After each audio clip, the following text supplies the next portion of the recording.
ఇక డీటెయిల్స్ చూస్తే ఆదివాసీ ప్రధాన సమాజ కులదైవం కోండి ధర్మగురు హిరాసక జయంతి వేడుకలను ఆదివారం జిల్లా కలెక్టర్ కేంద్రంలో ఘనంగా నిర్వహించారు. హిరాసక జయంతి వేడుకలో భాగంగా ఆర్టీసీ బస్టాండ్ ఎదుట గల హిరాసక దేవస్థానంలో జిల్లా కలెక్టర్ రాజర్ష ప్రత్యేక పూజలు నిర్వహించారు. ఇక ధ్వజస్తంభాన్ని ఏర్పాటు చేయడంతో పాటు ఆదివాసీ జెండాను ఆవిష్కరించి ఉద్యమ నాయకులు కొమరం సురుల విగ్రహాలకు పూలమాలలు వేశారు. ఇక అంతకంటే ముందు ఆదివాసీ ప్రధాన కులస్తులు కలెక్టర్కు డోలు వాయిద్యాలతో సాంప్రదాయబద్ధంగా ఘనస్వాగతం పలికారు.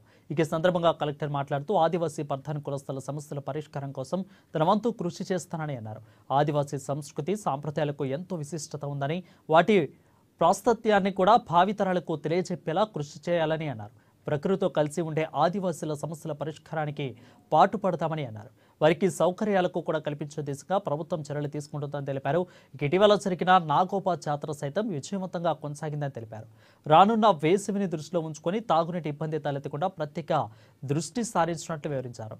ఇక అనంతరం జిల్లా కేంద్రంలోని రామ్లీలా మైదానంలో ఏర్పాటు చేసిన సభలో పలువురు నాయకులు మాట్లాడుతూ ఐక్యమత్యంగా ఉండాలని పిలుపునిచ్చారు.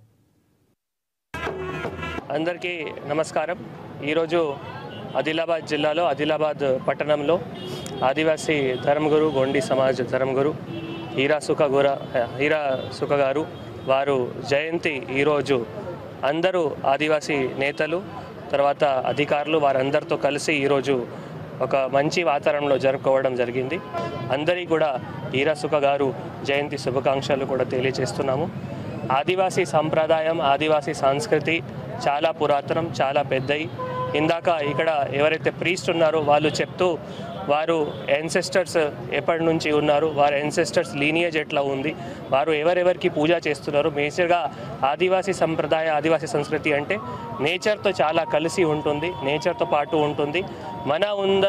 మన మధ్యలో ఉన్న ఏవైతే ఎనర్జీస్ ఉన్నాయో ఆ ఎనర్జీస్కి, అది మహిళల ఎనర్జీ కావచ్చు, పురుష ఎనర్జీ కావచ్చు, నేచర్లో ఉన్న ఎనర్జీస్ కావచ్చు, వాటన్నిటికీ పూజ చేస్తూ ఆదివాసీ సంప్రదాయ ఆదివాసీ సంస్కృతికి మనమందరం కూడా ముందు తీసుకొని వెళ్ళాలి. ఇప్పుడు నెక్స్ట్ జనరేషన్ కూడా ఏవైతే ఉన్నారో